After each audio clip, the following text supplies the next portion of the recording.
আজ রং খেলবো না বলে আমি সারাদিন বাড়ি থেকে বেরোইনি এবং আমার বাড়িতেই চলে এসেছে আমার একটা বোন আমাকে রং লাগাতে।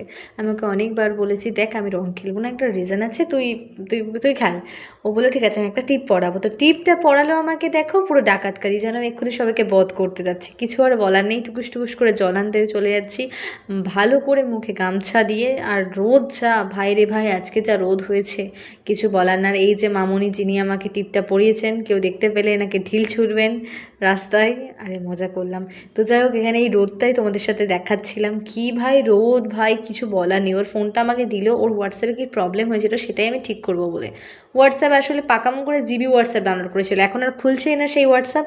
এখন বিকেল হয়ে গেছে, স্নান টান করে ঘুম থেকে উঠে এখন আমি কি বলবো, কি ভুলভাল বকছিলাম। আসলে এক জায়গায় যাওয়ার ছিল আমার, তাই জন্য তাড়াতাড়ি রেডি হয়ে নিয়েছিলাম, কিন্তু ভুলবশত যাওয়াটা ক্যান্সেল হয়ে যেতে বসে বসে ফোন ঘেটে ঘেটে ভিডিওটা এখানেই এন্ড করলাম। ভালো লাগলে like comment share follow subscribe, tata.